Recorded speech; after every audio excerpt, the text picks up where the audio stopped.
오늘 우리에게 주시는 하나님의 말씀 봉독해 올립니다. 마가복음 9장 23절에서 29절까지 있는 말씀입니다. 예수께서 이르시되 할 수 있거든이 무슨 말이냐 믿는 자에게는 능치 못할 일이 없느니라 하시니 곧 그 아이의 아비가 소리를 질러 가로되 내가 믿나이다 나의 믿음 없는 것을 도와 주소서 하더라. 예수께서 물 위에 달려 모이는 것을 보시고 그 더러운 귀신을 꾸짖어 가라사대 벙어리 되고 귀 먹은 귀신아 내가 내게 명하노니 그 아이에게서 나오고 다시 들어가지 말라 하시매 귀신이 소리 지르며 아이로 심히 경련을 일으키게 하고 나가니 그 아이가 죽은 것 같이 되어 많은 사람이 말하기를 죽었다 하나 예수께서 그 손을 잡아 일으키시니 이에 일어서니라. 집에 들어가시매 제자들이 종용이 묻자오되 우리는 어찌하여 능히 그 귀신을 쫓아내지 못하였나이까 이르시되 기도 외에 다른 것으로는 이런 유가 나갈 수 없느니라 하시니라. 아멘. 오늘 방금 읽어드린 본문 말씀을 가지고 이런 유가 나갈 수 없느니라 라는 제목으로 하나님 말씀 전하도록 하겠습니다. 3월 셋째 주입니다. 이런 식으로 올 겨울이 이렇게 끝나가는 것 같습니다. 오늘 조금 날씨가 쌀쌀하지만 이제 다음 주가 3월 넷째 주, 4월 되면 이제 더 이상 겨울이 이제 끝나지 않았나 이렇게 또 생각을 해봅니다.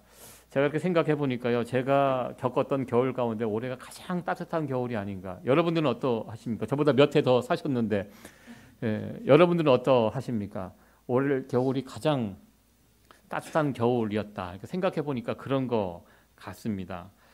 따뜻한 겨울, 우리가 살고 있는 뉴욕만의 문제는 아닌 것 같습니다. 요즘 지구 온난화 아주 전 세계가 지금 난리를 치고 있습니다. 지금 시베리아 영구 동토층이 녹고 있다라는 뉴스를 본 적이 있습니다. 저기는 항상 춥습니다. 항상 영하권인데요.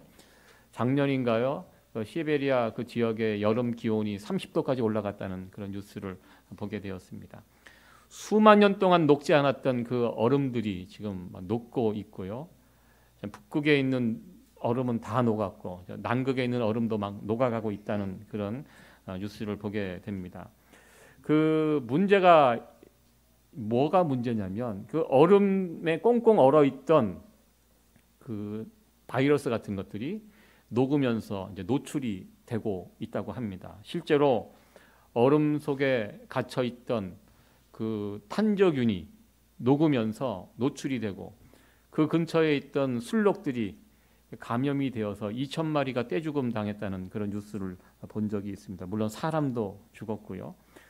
그 얼음 속에 갇혀 있던 이 균들은, 이 바이러스는 지금 현대의학으로도 고칠 수 없는 아주 전혀 새로운 바이러스이기 때문에 이거 감당하기가 쉽지 않다고 합니다. 여러분들 지난 3년 동안 코로나 19 이 바이러스 이것 때문에 얼마나 우리가 고생을 했습니까? 코로나 바이러스가 왜 무섭습니까? 이전의 바이러스와 다르기 때문입니다. 숫자를 19로 이렇게 붙여놨잖아요. 코로나 바이러스 1부터 시작해서 19입니다. 사스 바이러스, 새로운 바이러스가 나올 때마다 그것을 정복하기까지 그 시간 그리고 많은 사람들이 희생당합니다. 이번 코로나 바이러스로 목숨을 잃은 사람이 우리가 살고 있는 미국에만 115만 명입니다. 제가 어제 들어가서 확인을 해보니까요. 115만 명의 생명이 이번 코로나 바이러스로 목숨을 잃었습니다. 전 세계적으로는 700만 명 정도가 목숨을 잃었다고 합니다. 그 통계 자료를 쭉 보니까요. 그리고 제일 마지막에 700만 명이 죽었는데 정확하지 않다. 이거보다 한 2배 정도 더 죽었을 것이다 라고 세계보건기구에서는 그렇게 짐작하고 있습니다. 왜냐하면 그 랭킹을 쭉 보니까요. 중국이 제일 미칩니다. 중국이 공식적으로 몇 명 죽었다고 보고했는지 아십니까? 5,000명. 5,000명 죽었다고 합니다. 홍콩보다 작은 숫자입니다. 그러니까 중국의 의학 기술이 대단한 것 같습니다. 이 난리통에 5,000명밖에 안 죽었는데 그걸 누가 믿겠습니까? 중국에서 하는 발표, 언론 누가 믿겠습니까? 그러니까 세계보건기구에서도 지금 700만 명이 죽었고 우리가 지금 미국이 3억 5천 정도 됩니다. 여기에서 제일 넘버원, 제일 많이 죽었습니다. 115만 명이 죽었습니다. 중국의 인구가 몇입니까? 지금 13억? 14억 뭐 이 정도 되는데요. 대충 계산을 해봐도 엄청난 숫자가 죽었을 것이라고 생각이 됩니다. 이 코로나 19 이제 백신도 나왔고 처음 때와는 이제 많이 달라졌습니다. 처음에는 이게 무슨 병인지 바이러스인지 몰라서 속수무책으로 당하고 죽고 했는데요. 이제 백신도 나와서 어느 정도 이제 막을 수 있게 되고요. 여전히 지금도 코로나 바이러스 죽는 사람들이 있긴 있습니다. 그러나 이제 어느 정도 이 코비드는 극복을 해 가는 것 같습니다. 근데 만약에 저 영구 동서중에 있는 저 바이러스 뭐가 있는지 아직 모릅니다. 수만 년 전에 얼어서 잠겨 있는 저 바이러스가 세상에 나온다면 그때도 과연 인류가 이 바이러스와 싸워서 이길 수 있을까? 물론 시간이 걸리겠죠. 그러나 이것이 오픈되었을 때는 전 지구적인 재앙이 또 될 수 있다라고 많은 과학자들이 경고하고 있습니다. 항상 그렇습니다. 새로운 바이러스가 나오면 그것에 적응하기까지 참 힘든 그 과정을 거치고요. 또 많은 사람들이 목숨을 잃어야 되는 이런 안타까운 상황을 보게 되는데요. 이 지구 온난화가 결국 그렇게까지 지금 영향을 미치고 또 이 부분들을 준비해야 한다. 이런 과학자들이 경고하고 있습니다. 오늘 본문의 내용은 예수님께서 귀신 들린 아이를 고쳐주시는 그런 내용입니다. 마가복음을 읽다 보면 귀신 들린 사람들을 고쳐주시는 예수님에 관한 이야기가 그런 기사들이 여러 개 나옵니다. 여러분들도 아시겠지만 예수님께서 고쳐주신 치유 가운데 가장 힘든 것이 저는 귀신 들림 이것을 고치는 일이라고 저는 생각을 해보았습니다. 여러분들도 예전에 귀신 들린 사람들 보신 적이 있으실 것입니다. 저도 어렸을 때 봤습니다. 제가 살고 있는 이곳에서는 그런 사람들 잘 못 보지만 예전에 한국에서 교회 생활할 때 귀신 들린 사람들 때문에 그 가정이 얼마나 힘들고 그 교회가 얼마나 힘들어 했는지 지금도 생각이 납니다. 그 고통이 참 컸던 것을 같습니다. 근데 여러분들 요즘은 이제 구별을 하는데요. 귀신 들림과 정신병, 그러니까 두 개를 좀 잘 구분할 수 있어야 됩니다. 정신병, 정신병자를 가리켜 귀신 들렸다고 해도 안 되고요. 귀신 들린 사람을 정신병 들렸다고 해도 안 됩니다. 이것을 잘 구분할 수 있어야 합니다. 요즘 이 정신질환자, 정신이 우리 몸이 망가지는 것처럼 정신이 망가질 수 있습니다. 요즘 또 100세 어느 분이 그 이야기 하더라고. 재수 없으면 200살까지 산다고. 그러니까 지금 의학이 막 계속 발전하다 보니까 우리가 이제 오래오래 이제 장수의 시대를 살게 되는데요. 몸은 장수지만 정신이 멘탈이 이제 못 버텨서 멘탈 요즘 뭐 알츠하이머, 치매 이런 병들이 막 우리 주변에서 피부에 와 닿지 않습니까? 예전에는 뭐 60, 70 많이 사시면 80 평균 수명이 짧을 때는 이런 알츠하이머 이런 치매가 그렇게 사회 문제가 되지 않습니다. 요즘은 100세 시대를 살아가는데 치매가 막 이제 정신이 못 견디니까 이제 정신이 이제 무너지고 정신에 병이 들고 이러면서 이제 정신 질환자들이 또 많이 또 일어나는 것을 보게 됩니다. 어쩔 수 없는 상황인 것 같습니다. 참 우리가 기도할 때 몸의 건강도 중요하지만 정신의 건강도 참 중요하고 그건 뭐 누가 걸릴지 모릅니다. 그래서 제가 알았던 어느 박사님이 한 분 계시는데요. 한국에서 우리별 그 인공위성을 만들어 갖고 쏘아 올리는데 아주 혁혁한 그 일을 하셨던 박사님이 계십니다. 그분이 예전에 제 메릴랜드에 있을 때 어느 순간부터 교회를 나오시고 은퇴를 하셨다는 거예요. 나이가 그렇게 많지 않으신데 보니까 이제 알츠하이머가 시작이 돼서 50대 초반에 시작이 되어서 더 이상 연구를 할 수가 없어서 한국의 그 과학 무슨 대학에서 조기 은퇴를 하시고 오셨습니다. 근데 이 알츠하이머가 진행이 되니까요. 제가 옆에서 지켜보는데 무섭더라고요. 그래서 결국 이분이 그래도 한 10년 넘게 병을 앓으시다가 하늘나라 가셨는데요. 야, 정말 아까웠습니다. 정말 천재입니다. 근데 너무 머리가 좋다 보니까 이게 머리를 너무 많이 쓰셔서 그런지 이 정신에 이 문제가 생겨서 또 그런 모습들을 보게 되고, 그러니까 어르신들이 제일 두려워하는 상황이 그런 상황이다. 몸은 멀쩡한데 정신이 무너지는 정신질환 뭐 이런 부분에 대해서. 근데 예전에는 정신질환만 알아도 귀신 들렸다고 막 이렇게 막 몰아가는 경우가 있는데 그러면 안 된다는 것입니다. 이 두 가지 구분을 잘 해놓은 게 있어서 제가 이거 찾아왔습니다. 귀신 들림과 정신병의 차이가 있다. 귀신 들린 사람들에게는 초인적인 힘이 발휘되지만 정신병자들에게는 이런 것이 없고요. 그리고 귀신처럼 알아맞히고 정신질환자는 이런 것이 없고, 그리고 귀신 들린 사람들은 약의 효과가 없습니다. 그런 정신질환자들은 약으로 다스립니다. 그러니까 정신질환자들은 약을 드셔야 돼요. 우리가 몸이 망가졌을 때 약을 치료하듯이 정신에 문제가 생겼을 때도 약을 이렇게 치료하는 것이 맞습니다. 그러나 귀신 들린 자들에게는 약이 소용이 없다는 것입니다. 그리고 몸 안에 다른 인격의 존재 유무인식. 그러니까 평소에는 이분이 남자인데 귀신이 들려서 어떨 때 여자 목소리가 나오고 전혀 다른 목소리가 막 나오는 그런 경우가 있고요. 정신질환자는 그런 것이 없습니다. 그리고 병의 증상이 귀신 들린 사람들은 어쩔 때는 멀쩡합니다. 어쩔 때는 귀신이 들어오고 들락날락. 하나 정신질환자들은 그런 것이 없게 서서히 약화되거나 서서히 호전되고 이런 구분이 있다는 것입니다. 예전에는 무조건 어떤 정신의 멘탈에 문제가 생기면 귀신으로 몰아붙였는데요. 그렇게 하지 말라는 것입니다. 이게 미국의 교회들이 이런 부분에 굉장히 강합니다. 한국 교회는 무조건 귀신 들림 쪽으로 몰아가는데요. 미국 교회들은 이것을 구분해서 치료를 하더라고요. 그래서 저도 미국에 2000년대에 와갖고 신학교에서 배울 때 이 부분을 다루더라고요. 아, 그렇구나. 이게 무조건 귀신 들렸다고 때려잡으면 큰일 나겠구나. 그래서 잘 보고 귀신 들린 사람인지 정신질환자인지. 정신질환자 고치는 것도 쉽지 않습니다. 귀신 들린 사람을 다루는 것은 더 어렵습니다. 그래서 이런 부분들을 잘 다뤄야 한다. 오늘 이 본문에 나온 이야기는 귀신 들린 아이의 이야기입니다. 가장 힘든 케이스죠.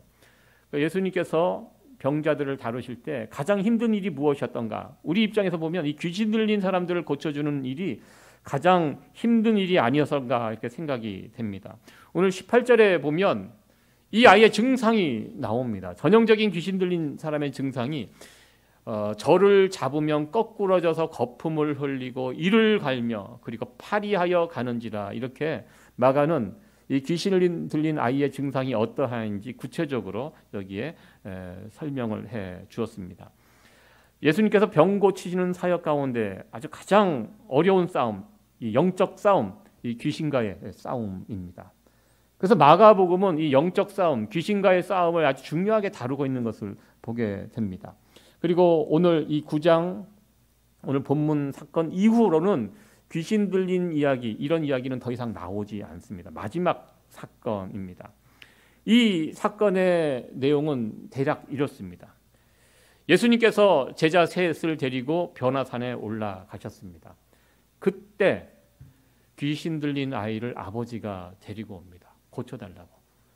마침 와보니까 예수님이 안 계셨습니다. 그 자리에 제자 3명 빼고 9명의 제자들이 그곳에 있었거든요. 그래서 아버지가 제자들에게 대신 부탁합니다. 이 아이 귀신 들렸는데 고쳐달라고. 그래서 제자들이 이 아이를 고치기 위해서 아마 애를 썼던 것 같습니다. 그런데 못 고쳤습니다. 그러자 아비가 실망하고 있는 그 상황 가운데 예수님께서 변화산에서 제자들을 데리고 내려오셨습니다. 그러자 내려오신 예수님을 이 아이의 아버지가 뵙고 예수님께 또 찾아갑니다. 제자들이 실패했습니다.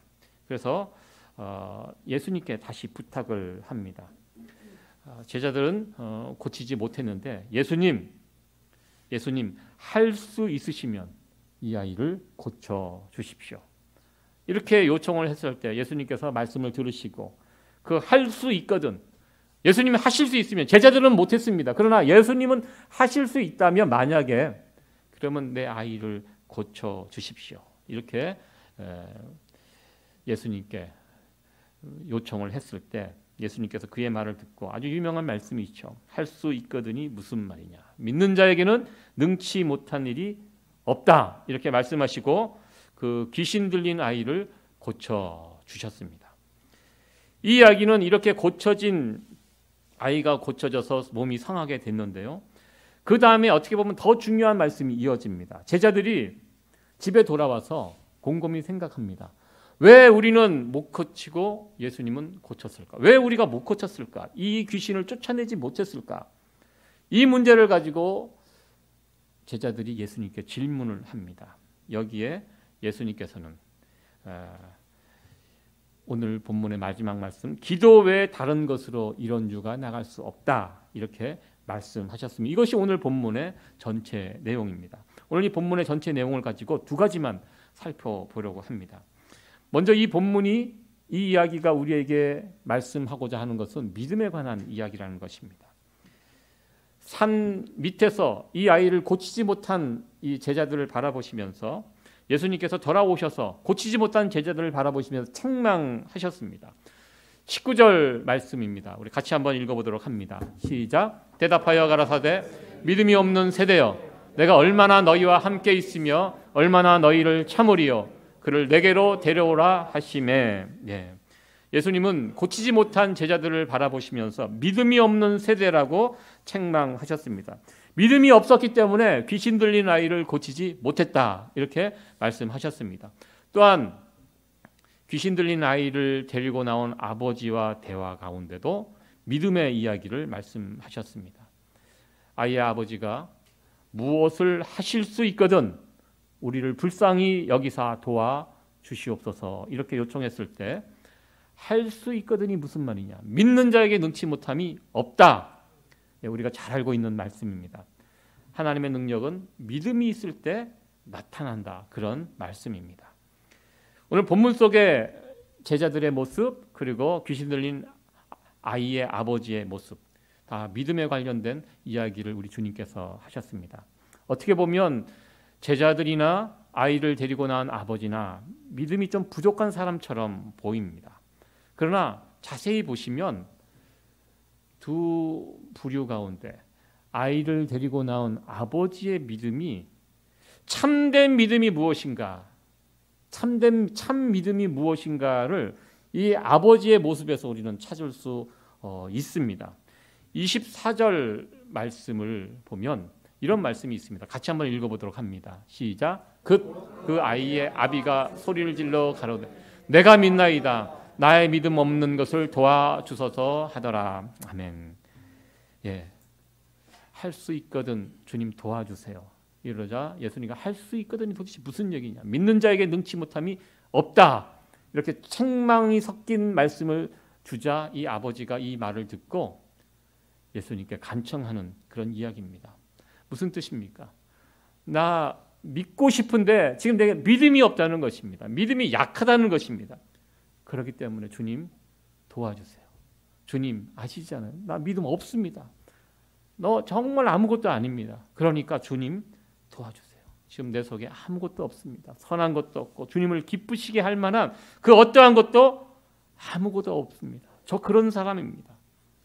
그렇기 때문에 주님이 저 도와주셔야 합니다. 저 도와주세요. 지금 이런 태도로 예수님께 메어달리는 이 아버지의 모습을 보게 됩니다. 여러분, 바로 이런 모습이 믿음 있는 사람의 모습이라는 것입니다. 이 믿음을 통하여 하나님의 능력이 나타나게 되었습니다. 여러분은 과연 나에게는 이런 믿음이 있는지 여러분의 모습을 한번 돌아보시기 바랍니다. 주님, 나는 아무것도 아닙니다. 나에게 아무것도 없습니다. 그래서 저는 주님이 지금 필요합니다. 도와주세요. 여러분들, 이것이 믿음 있는 자의 모습이라는 것입니다. 이런 모습과 태도로 있을 때 하나님의 능력은 그런 자의 믿음의 모습을 통해서 나타나게 됩니다. 여러분들, 지금 여러분들 믿음이 좀 부족한 사람인 거 잘 알고 계십니까? 여러분들 믿음 갖고 계세요? 나의 믿음이 없는 거, 지금 아무것도 부족한 거, 그것을 인정하는 사람이 복된 사람임을 우리는 깨닫게 됩니다. 내가 믿음이 없을 때 어떻게 하면 됩니까? 주님께 간구하시면 됩니다. 나의 믿음 없음을, 나의 부족함을 주님께 고백하시고, 그래서 주님이 나 도와주지 않으면 나는 끝납니다. 나 아무것도 아닙니다. 이렇게 고백하고 주님의 도우심을 구할 수 있는 성도 여러분들 되어지기를 간절히 축원합니다. 누가 믿음 있는 사람입니까? 오늘 본문에 귀신 들린 아이의 아버지의 모습, 이 모습이 바로 믿음 있는 그런 모습이고요. 오히려 이런 모습이 믿음 있는 모습이고요. 이런 모습을 통하여 하나님의 능력이 나타났다는 것을 우리는 말씀을 통해서 깨닫게 됩니다. 우리는 오늘 이 본문의 말씀을 통해서 두 번째로 살펴볼 것은 제자들, 실패한 제자들의 모습입니다.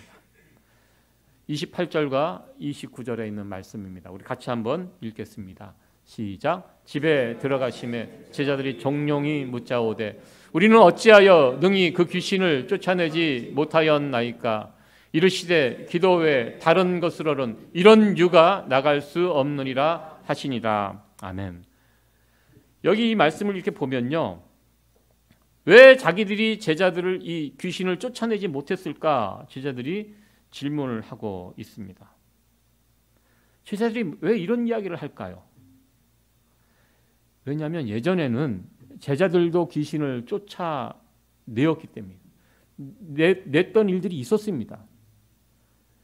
한 번도 해보지 못한 일을 한 것이 아니라는 것입니다.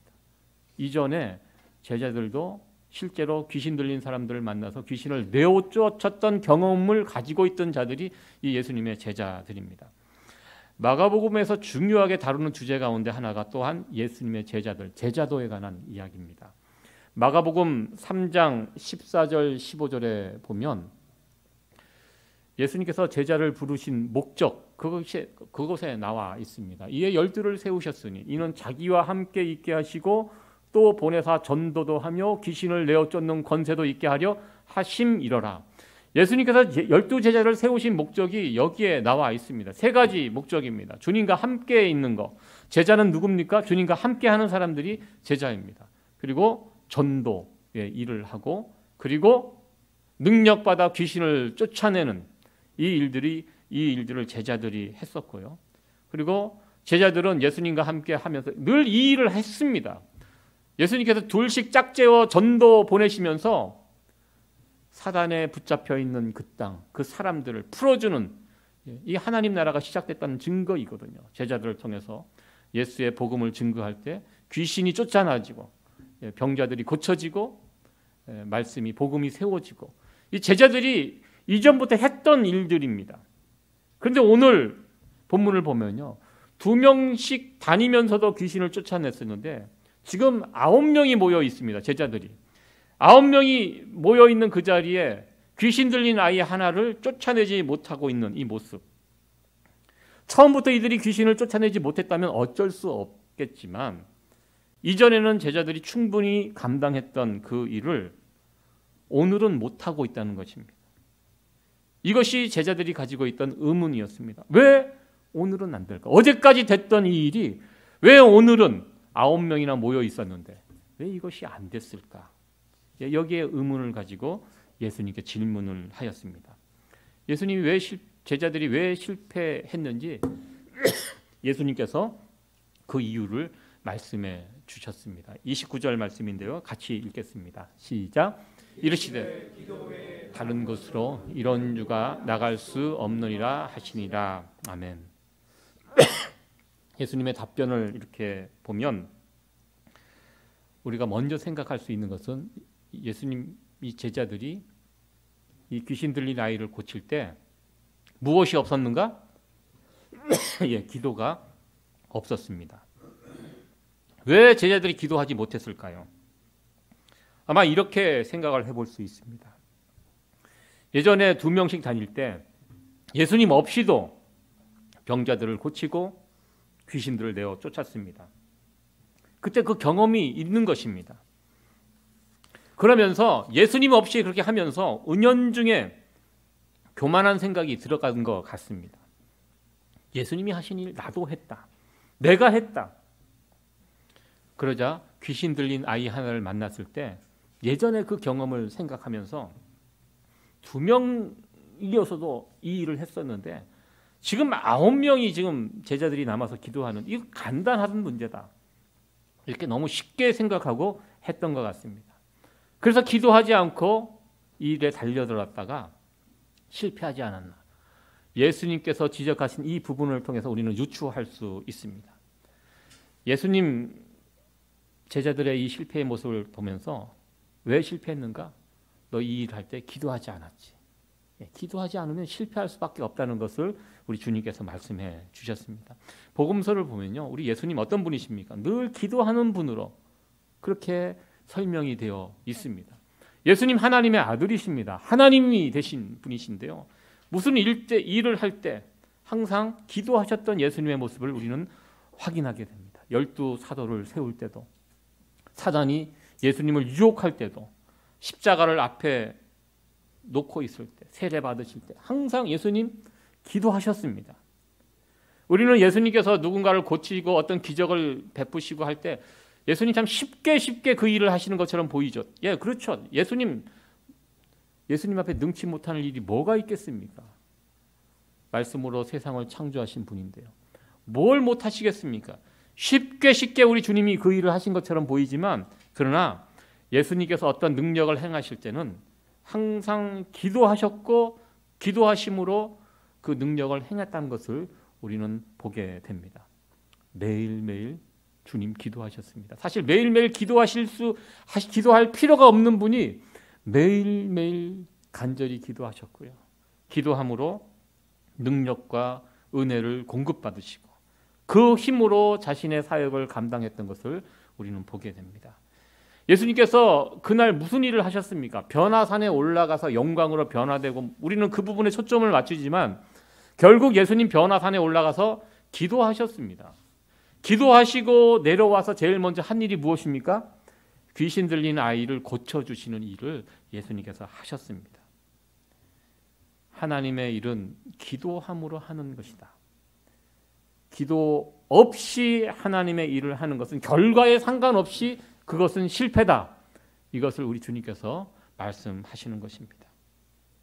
제자들이 실패한 첫 번째 이유, 기도하지 않았다.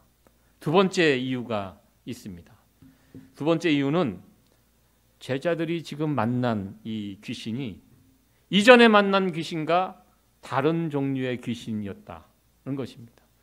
기도 외에는 이런 종류의 귀신이 나갈 수 없, 이런 종류, 새로운 종류의 귀신을 만난 것입니다. 지금 과거에 제자들이 고쳤던 그 귀신들, 그것과 다른 종류입니다. 그러니까 이게 안 되는 것입니다. 내가 예전에는 이런 귀신을 만났을 때 이렇게 하면 고쳐졌는데 지금 안 되네? 왜 안 됩니까? 다른 종류, 이런 종류의 귀신, 다른 종류의 귀신을 지금 제자들이 만난 것입니다. 마치 우리가 코로나19, 여러분들 예전에 우리가 감기 걸리면 일주일, 감기도 바이러스입니다. 감기에 약 없다고 그러잖아요. 바이러스에는 약이 없습니다. 그러나 익숙한 감기는 길어야 일주일 정도 앓으면 내 몸에서 내성이 생겨서 이겨냅니다. 괜히 약 쓰고, 저도 감기 걸리면 약을 이렇게 먹지 않은데, 이 기침 때문에, 기침을 계속하면 성대가 나가기 때문에 기침약은 제가 먹습니다. 이 감기는 바이러스이기 때문에 약이 듣지 않는다. 혹시 여러분들 감기 약이 너무 잘 들으면 그 약국은 다니지 말라고 얘기합니다. 왜? 이 항생제를 많이 쓰는 거기 때문에 조심하라고. 우리가 이 감기 바이러스는 익숙하게 경험을 했기 때문에 잘 이겨낼 수 있었지만, 코로나19 이 바이러스는 왜 이렇게 힘들어했습니까? 인류가 처음 만난 바이러스이기 때문입니다. 처음 만났기 때문에 치료법 없이 속수무책으로 그렇게 많은 사람들이 목숨을 잃게 되었습니다. 그럴 수밖에 없어요. 처음 만난 바이러스, 어떻게 과거에 없던 그 바이러스, 그것을 만났기 때문에 이거 고치기가 어려운 것입니다. 지금 제자들 앞에 놓여있던 이 귀신, 과거에 만나지 못한 그런 귀신입니다. 이런 새로운 스타일의 귀신입니다.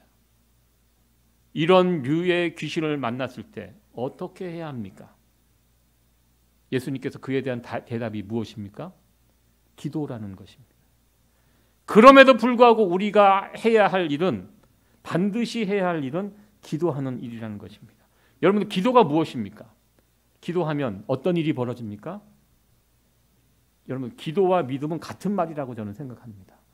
제가 믿음이 무엇이라고 말씀드립니다. 믿음? 나는 아무것도 아닙니다. 주님이 도와주셔야 나는 살 수 있습니다. 이것이 믿음 있는 사람이거든요. 기도도 똑같습니다. 기도가 무엇입니까? 내 힘으로 하는 것이. 하나님 저 아무 능력이 없습니다. 주님이 도와주지 아니하시면 나는 실패할 수밖에 없습니다. 이 기도하면서 주님의 능력을 덧입는 것이 기도입니다. 제자들이 지금 귀신 들린 아이 앞에서 주님을 의지하지 않고 기도하지 않고 믿음 없는 모습을 그냥 가서 예전에 했던 그 경험을 되살려서 귀신을 퇴치하려고 했습니다. 그렇게 하면 어쩔 때는 될 수도 있을 것입니다. 자기가 예전에 만났던 귀신을 또 만났으면 할 수는 있겠죠. 그러나 이번에 만난 이런 종류의 귀신은 처음입니다. 처음 만난 귀신, 처음 새로운 종류, 기도 없이 믿음 없이 실패할 수밖에 없습니다. 예수님께서는 지금 그 말씀을 하고 있습니다. 기도해라. 기도가 무엇입니까? 너는 연약하지만 나는 강하다. 예수님 능치 못할 일이 없어요. 예수님 나타나시면요 다 정리됩니다. 예수님이 나타나시면 병자가 고쳐져 죽음마저도 이기시고요. 귀신도 그냥 주랭랑을 치는. 왜? 주님 앞에서 그 어떠한 것도 주님이시기 때문에 이것이 다 해결이 됩니다. 기도가 무엇입니까? 주님의 능력을 덧입는 것입니다. 그래서 기도, 예수님께서 기도 외에는 이런 유가 나갈 수 없다. 여기에 대한 어떠한 새로운 귀신을 만나도 새로운 문제를 만나도 우리가 해야 할 일이 무엇입니까? 기도라는 것을 오늘 본문의 말씀을 통해서 말씀을 해 주셨습니다. 어쩌면 이 코로나 팬데믹 끝나고 살아가는 이 세상은요 이전 세상과 이제 달라졌습니다. 교회도 달라졌고요. 아마 여러분들 일터도 많은 것들이 달라졌을 것이라고 생각이 됩니다. 누가 그러더라고요. 전혀 다른 세상을 우리가 살게 될 것이다. 우리 집사님 기도 가운데도 언급하셨듯이 미국에서 그 든든한 은행이 푹푹 쓰러집니다. 당황스럽습니다. 이 새로운 환경 어떻게 대처할까? 새로운 문제들, 새로운 귀신들 막 다가옵니다. 여러분들 이거 어떻게 싸워 이기겠습니까? 여기에 대한 답 우리 주님께서 오늘 주십니다. 기도 외에는 이런 종류 나갈 수 없다. 주님의 이 메시지를 잘 새겨 들을 수 있는 저와 여러분들이 되었으면 좋겠습니다. 기도 외에는 해결 방법이 없다. 기도해라. 앞으로 우리가 살아가면서 전혀 새로운 어떤 문제들, 새로운 귀신들 올 것입니다. 내 힘으로 싸웠다가는 100점 100패입니다. 어떻게 해야 합니까? 기도해야 합니다. 기도가 곧 믿음이라고 말씀드렸습니다. 믿음 없는 세대에 살아갈 때 우리가 힘써야 할 것, 믿음의 기도입니다. 믿음의 기도를 통하여 어떠한 종류의 어려움도 물리치고 쫓아내고 넘어뜨리고 승리하며 살아갈 수 있는 우리 세이비어 교회 성도 여러분들 되어지기를 간절히 축원합니다. 네.